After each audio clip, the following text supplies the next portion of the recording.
સ્વામિત્રો જય સોમનાથ. ઓમ નમઃ શિવાય. પ્રિય મિત્રો, તમારો દિવસ શુભ રહે, મંગલમય રહે. શુભકામના. હું બિલીમરાથી જોગીભાઈ વ્યાસ આપ સૌનું આપણી જોગેશમાં પુનઃ હાર્દિક સ્વાગત કરું છું. મિત્રો, આજ રોજ જોઈશું આજનું શુભ પંચાંગ.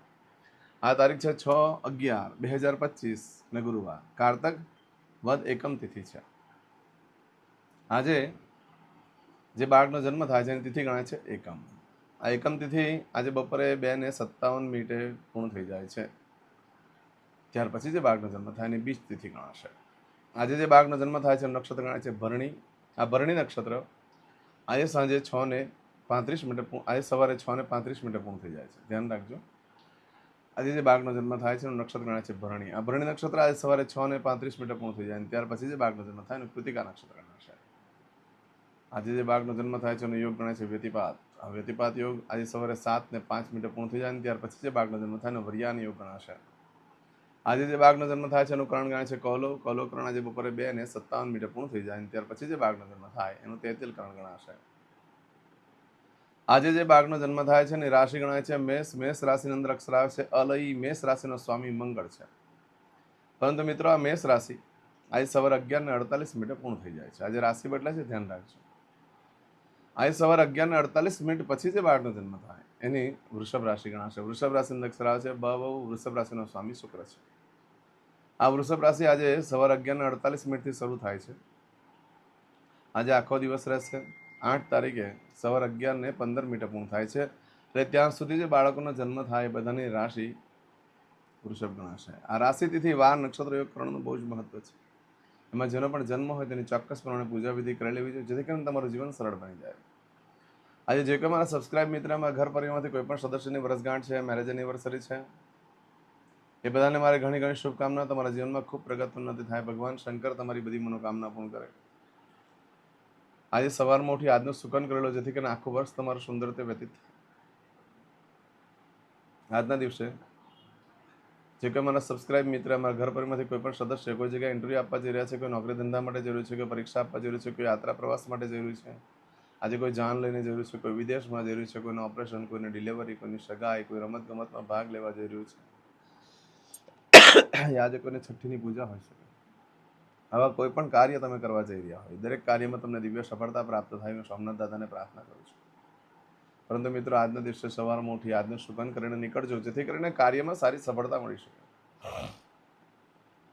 એમ તો આજે તમે કોઈ કામ કરવા જવાનું હોય કે ન જવાનું હોય, એમ જ નીકળો છો ઘરેથી, તો સવારે પહેલી વાર જ્યારે ઘરેથી નીકળો ત્યારે આજે ગુરુવાર છે, ગુરુને વંદન કરીને નીકળો. કોઈ ગુરુ ન હોય તો માતા પિતા પ્રથમ ગુરુ છે, માતા પિતાને વંદન કરીને નીકળો.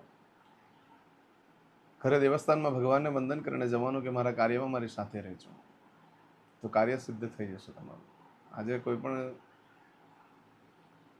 પણ કાર્ય કરવા માટે આજનો દિવસ ઘણો શુભ રહેશે. કઈ રીતે? કે બ્રાહ્મણને ભોજન કરવા માટે ઉત્તમ દિવસ છે. આજે ગુરુવાર છે, એનાથી શુભ લક્ષ્મીની પ્રાપ્તિ થાય છે, લક્ષ્મી દેવી પ્રસન્ન થાય છે. આજના દિવસે કોઈ પણ કાર્ય કરવા માંગો છો તો તેના માટે પણ એક ચોક્કસ શુભ સમય હોય છે, જે આપણે જોઈ લઈએ. આજે સવારે 6 થી 7:30 વાગ્યા સુધીનો સમય શુભ રહેશે. સવારે 10:30 થી બપોરે 3 વાગ્યા સુધીનો સમય શુભ રહેશે. સાંજે 6 થી રાત્રે 9 વાગ્યા સુધીનો સમય શુભ રહેશે. રાત્રે 12 થી આવતીકાલે મળસ્કે 1:30 સુધીનો સમય શુભ રહેશે. આવતીકાલે સવારે 3 થી સવારે 6 વાગ્યા સુધીનો સમય શુભ રહેશે. આ સમયગાળા દરમિયાન તમે કોઈ પણ કાર્ય કરો છો તો કાર્યમાં તમને દિવ્ય સફળતા પ્રાપ્ત થઈ શકે છે. પરંતુ મિત્રો, આજના દિવસે આજે સવારે 6:35 પહેલાં જો તમે કોઈ કાર્ય કરો છો, યા તમારી કોઈ વસ્તુ ખોવાઈ ગઈ કે ચોરાઈ ગઈ, તો તેનું શું ફળ છે તે આપણે જોઈ લઈએ. આજે જો તમારે સવારે 6:35 પહેલાં જો કોઈ વસ્તુ ચોરાઈ ગઈ, ખોવાઈ ગઈ, તો 15 દિવસમાં મળે, બાકી શક્યતા ઓછી. આ સમયગાળા દરમિયાન ન કોઈ ખરીદી કરશો, ન કોઈ વેચાણ કરશો, ન કોઈ કાર્યનો આરંભ કરશો, કારણ કે આ સમયગાળા દરમિયાન કરેલું કાર્ય લાંબો સમય સુધી ટકી શકતું નથી. ખરીદી કરશો તો ચોરાઈ જવાની શક્યતા ઘણી બધી રહેશે આ દિવસે. માટે ન ખરીદી કરવા માટે સારું, ન વેચાણ કરવા માટે સારું, ન કોઈ કાર્યનો આરંભ કરવા માટે યોગ્ય દિવસ નથી. પશુની ખરીદવા માટે ચાલે એમ છે, બાકી બીજો કોઈ પણ કાર્ય માટે યોગ્ય દિવસ નથી. આમ આજે નવા વસ્ત્ર પણ ધારણ ન કરશો. તમારા છુપા પ્રેમ સંબંધો પકડાઈ જવાનો ભય રહેશે. તે સિવાય તમને કોઈ છલ કપટ તમારી સાથે કરી જાય, તમારા કપડાં જે પહેરો નવા તે ચોરાઈ પણ જાય. માટે આજે બહુ યોગ્ય દિવસ નથી કોઈ પણ કાર્ય કરવા માટે. આજે સવારે 6:35 સુધીમાં તમે જે કાર્ય કરો એનું ફળ આવી રીતે પ્રાપ્ત થાય. પરંતુ આજે સવારે 6:35 થી લઈ આવતીકાલે મળસ્કે 3:29 સુધીમાં તમે જે કાર્ય કરો છો એનું ફળ બદલાઈ જાય છે. એમાં કંઈ ચોરાઈ ગયું, કંઈ ખોવાઈ ગયું તો એનું શું ફળ છે આપણે જોઈ લઈએ. આ સમયગાળા દરમિયાન તમારે ચોરાઈ ગયેલી, ખોવાઈ ગયેલી વસ્તુ 7 દિવસમાં મળે, બાકી શક્યતા ઓછી. આ દિવસે પણ કોઈ કાર્ય કરવા માટે યોગ્ય સમય નથી. આ સમયગાળા દરમિયાન પણ જે તમે કાર્ય કરો એ સુખ લાંબો સમય સુધી ન રહે. અને કોઈ સત્તાધારી વ્યક્તિ તમારી વસ્તુ પણ છીનવી લે છે. તમે કોઈ પ્લોટ લીધો હોય આજના દિવસે તો કોઈ સત્તાધારી વ્યક્તિ એની પર કબજો લઈ લેશે. બને ત્યાં સુધી કોઈ ખરીદી ન કરશો, ન કોઈ વેચાણ કરશો, કારણ કે જે કાર્ય કરીએ છીએ કાર્યનો મોટે ભાગે શક્તિશાળી વસ્તુ દ્વારા નાશ થતો હોય છે. એ કાર્ય સિદ્ધિ થતી નથી. માટે ખાલી પશુ ખરીદવા માટે ચાલે આ સમયે પણ, બાકી બીજા કોઈ પણ કાર્ય માટે યોગ્ય નથી. નવા વસ્ત્ર તો ભૂલમાં પણ ન પહેરશો, નતર દાઝી જવાનો ભય રહેશે. અને જે અગ્નિ સાથે કામ કરતા હોય, ઇલેક્ટ્રિક સાથે કામ કરતા હોય, એવા કાર્ય કરતા હોય પણ ભૂલમાં પણ આજે નવા વસ્ત્ર ધારણ ન કરવા જોઈએ. અને આજે નવા વસ્ત્ર ધારણ કરશો તો તમારી પત્નીના નજરમાં કાયમ માટે ગુનેગાર બની જશો, જો તમારા લગ્ન થઈ ગયા હોય તો. માટે કોઈ યોગ્ય દિવસ નથી આજે કાર્ય કરવા માટે. આજે કરશો આજનો સંકલ્પ, ચમચીમાં પાણી લઈ લો. અદ્યતન માસના માસોત્તમ પરમ પવિત્ર કાર્તિક માસે શુભે કૃષ્ણ પક્ષે પ્રતિપદાયામ બૃહસ્પતિવાસન વિત્તાયામ. હવે દરેક જણા પોતાનું સાચું નામ બોલી દો. તમારું ગોત્ર ખબર હોય તો ગોત્ર બોલી દેવાનું. પછી બોલવાનું છે અહમ, મમ, આત્મન, શ્રુતિ, સ્મૃતિ, પુરાણોક્ત, પુણ્ય, ફલ, પ્રાપ્તિ, અર્થમ, અપ્રાપ્ત, લક્ષ્મી, પ્રાપ્તિ, અર્થમ, પ્રાપ્ત, લક્ષ્મી, ચિરકાલ, સૌ, રક્ષણાત્મક, લોકેવા, સભાયામ, રાજદ્વારે, વ્યાપારે, વિદ્યા અભ્યાસે, દેશે વિદેશે, સર્વત્ર, યશ, કીર્તિ, વિજય, લાભાદિ, પ્રાપ્તિ, અર્થમ, મમ, અખિલ કુટુંબસ્ય, આયુ, આરોગ્ય, ઐશ્વર્યાદિ, પ્રાપ્તિ, અર્થમ, મમ, જન્મ સમયે તથા ચ વિપ્ર વૃંદાનામ જન્મ સમયે જન્મ કુંડલી મધ્યે સ્થિત ગ્રહः ગોચર ગ્રહः મહાદશા અંતર્દશા પ્રત્યંતર્દશા તથા ચ યોગ યુતિ દ્રષ્ટિ મધ્યે શુભફલ પ્રાપ્તિ અર્થમ ભય રોગ શત્રુ બાધા દોષ મારણ તારણ મંત્ર તંત્ર અરિષ્ટ દોષ પીડા નિવૃત્તિ અર્થમ ભૂત પ્રેત પિશાચાદि દ્વારા રચિત અરિષ્ટ દોષ નિવૃત્તિ અર્થમ મમ શકલ મનવાંછિત ફલ. હવે તમારા મનમાં જે કઈ ઈચ્છા હોય તે બોલી જવાનું.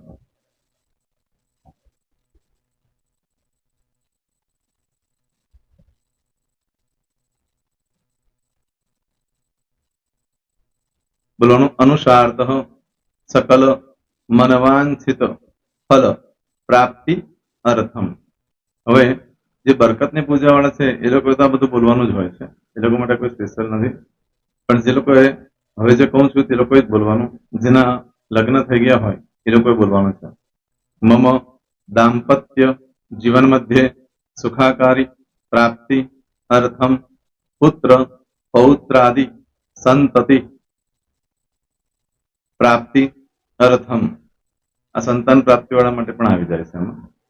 દીર્ઘ આયુ આરોગ્ય ઐશ્વર્યાદિ પ્રાપ્તિ અર્થમ તથા ચ. હવે જેના લગ્ન નથી થયા તે લોકોએ બોલવાનું. મમ જટટી વિવાહ યોગ પ્રાપ્તિ અર્થમ વિવાહ પશ્ચાત દાંપત્ય જીવન મધ્યે સુખાકારી પ્રાપ્તિ અર્થમ. હવે જે લોકોને સંતાન પ્રાપ્તિ નથી, જે લોકોને સંતાન પ્રાપ્તિ છે કરવી છે એ લોકોએ બોલવાનું. મમ દાંપત્ય જીવન મધ્યે સુખાકારી પ્રાપ્તિ અર્થમ તથા ચ દીર્ઘ આયુ આરોગ્ય ઐશ્વર્યાદિ સમન્વિત સંતતિ સુખ પ્રાપ્તિ અર્થમ. હવે જે અભ્યાસ કરી રહ્યા છો છોકરાઓ વિદ્યાર્થીઓ છે તે લોકોએ બોલવાનું છે. મમ વિદ્યા અભ્યાસ મધ્યે ઉત્તરો ઉત્તર પ્રગતિ ઉન્નતિ સાનુકૂલતા પૂર્વક દિવ્ય સફળતા પ્રાપ્તિ અર્થમ. હવે જે લોકો વિદેશમાં જવા માંગતા હોય કે શીખમાં જવા માંગતા હોય, મતલબ ભારત દેશની બહાર જઈને ધંધો વેપાર કરવા માંગતા હોય એ લોકોએ, અથવા વિદેશ જવા માંગતા હોય કાયમ માટે, એ લોકોએ બોલવાનું છે.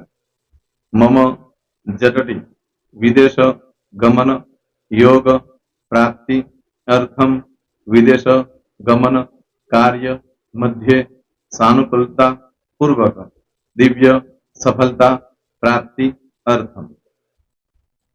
આરોગ્ય વાળા બોલવાનું છે, જેને આરોગ્યની પૂજા આપેલી હોય એ લોકોએ. એમ તો દરેક જણા જ બોલવાનું છે.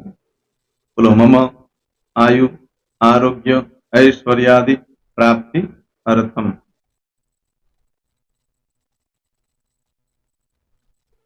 હવે દરેક જણા બોલવાનું. સકલ મનવાંછિત ફલ પ્રાપ્તિ અર્થમ અદ્ય દિને પ્રધાન દેવતાનામ નિત્ય દિન અનુસાર્ધ પૂજન અર્ચન કર્મણિ અહમ કરીશ્યે. પાણીવાળી થાળીમાં પાણી મૂકી દેવાનું છે. હવે તમારી બધી પૂજા જે મેં આપેલી છે એ પૂજા થઈ જાય, અથવા તો તમે રોજ પૂજા કરતા છો, મારી પાસેથી નથી લઈ ગયા, એ પૂજા થઈ જાય પછી ફરી પાછી ચમચીમાં પાણી લેવાનું. અહીંયા વિડીયોને સ્ટોપ કરી દેવાનું.